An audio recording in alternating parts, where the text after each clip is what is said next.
sports. She can take a punch. Pretty much everything you're looking for in a mate. Totally kidding. Hates sports with a passion. Happy to be here.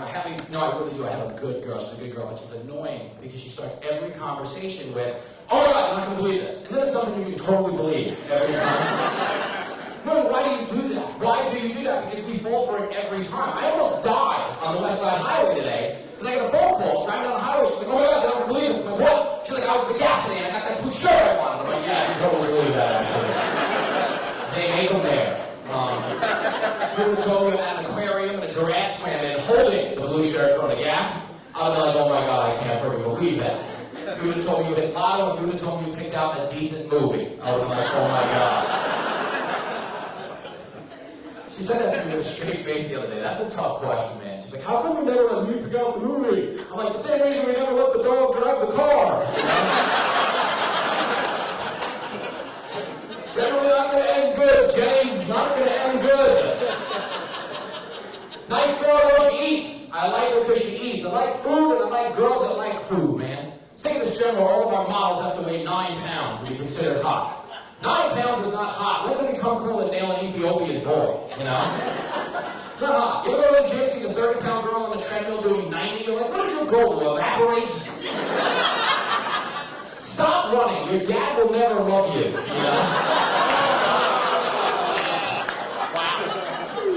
Sorry if that hit home for some people. Didn't mean to do that to you. But I give you great advice, man. If you're thinking about getting married, let a married man plan your bachelor party. Because it is a big deal to a married man. Your single friends go out every night. They don't give a shit about your bachelor party. To a married man, you are their ticket to every depraved fantasy they never crossed off the list. I have a single brother and a married brother. They both plan my party. My single brother was like, "We'll get drunk and play poker." My married brother was like, "Amsterdam." Everything is legal there. Okay, the wedding's tomorrow. Wear your tux on the plane, pussy. We're going. Single friends ask married friends questions I get all the time. 2 of them, 2 of my favorites. The first one is marriage scary? Marriage is not scary. The marital ceremony is scary. If you're in a marriage where the dad gives away the bride, you can tell what you got yourself into by the look on the man's face. When he walks her down the aisle, no one has a poker face for handing over their daughter. You know what I mean? And you gotta hope he's like crying because it means she grew up fast, she was such a good girl, where did the time go? God forbid he is high-fiving people in that church. You are so screwed, dude. But that's the best man should like throw a leg whip and you should just make a break from Mexico right there. I love my people want to know, people always ask me this, they're like, "Oh, you don't have sex when you get married." You do have sex when you get married, but what happens is you never make love again. It is horrifying. You will never make love again when you get married because you live with a person. And when you live with someone, you piss each other off so many times during the course of the day that you inevitably wind up hate banging the person every time. I love my wife. She loves me, man. Love me. We don't make love. There's no making love going on. We try, and it's like, "You like that, Mr. Lee's toothpaste all over the sink?" Huh? You're good, and this is overflows the garbage. Why are you just on the floor? That's where it's going, Jenny. Cops show up, we're like, "We're just making love." I don't want to go up and out my clothes. Don't let me go up and out your clothes. Don't do it, because she's not trying to make you look good. She's trying to make sure no girl on earth ever goes near you again. My best friend Steve just got engaged. He came home last night in capri pants. The only thing that looks gay on a man in capri pants is another man sitting in his lap eating ice cream, you know? He's like, "You like these?" I'm like, "Yeah, you gonna wear a prod bag or a rubber dick with those? What do you think?" Either way, it's a push. Women condition their men. They do. Because women know. Women are a little smarter than us, and women know for a relationship to work, men need to think like women. It's a true story. Because we're bad at certain things, like listening is a great example. Women don't think men listen. It's not because you're not interesting. It's not that we don't find you compelling or profound. It's that the male mind is flawed. We're like a computer with no virus protection. When people talk to us, we get pop-ups out of nowhere that fly onto our screen. And we have no idea why. You'll be talking to us about work, and we'll be like, "I wonder whatever happened to Elian Gonzalez."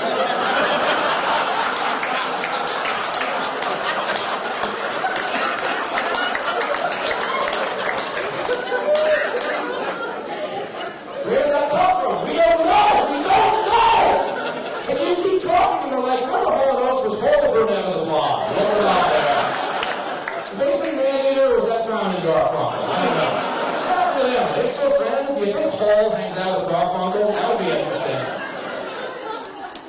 start a band like the two nobody gave a shit about, you know? Crazy, man, crazy. They try to condition you when it goes too far, man. Sometimes it goes too far, man. My buddy, toughest kid I know, Vinny, tough kid, tough name, called me up last Saturday, asked me to go antiquing. He's like, yo, you want to go antiquing this weekend? I'm like, please tell me that's when you nail a really old chick.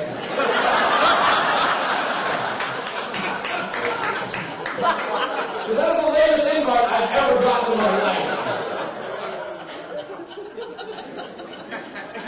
I'll give you advice, though, man. I'll give you advice, man. Men look in the wrong places for love. Women, I can't help you. I will. I'll try again. But men look in the wrong places for love. Men think we want these young, hot, like 20-something women that are young, hot, and 20-something. It is a flawed approach to this. Because young, hot women think they have time on their side, they're going to be gorgeous forever, and you know, they'll call me back on the third date, maybe I'll sleep with you. You need a divorced woman with kids. Because a divorced woman with kids has a sexual bucket list that she hasn't checked off.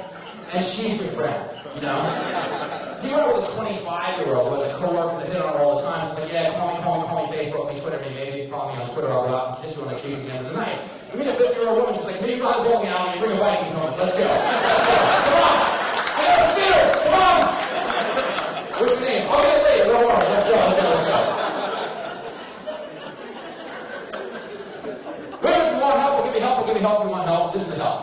If you really want to know the truth about how a guy feels about you, this is not bullshit. Sleep with him. Sleep with him first. This is not a scam. Men aren't paying me to say this. This is not a scam. And the reason I say this is because men, and it's unfair to us, we really think and feel differently before and after sex. Like, we're not lying. Like, if a man were to say to you, oh, baby, I love you, so great, so good, and then you have sex with him and he doesn't call you the next day, he wasn't lying when he said he loved you. It's that he had sex and he changed. It's not our fault.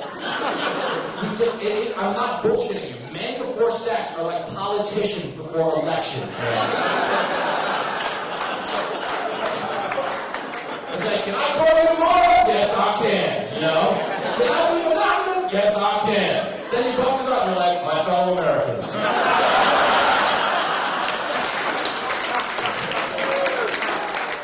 Change takes time. You guys are great. I'm going to fail.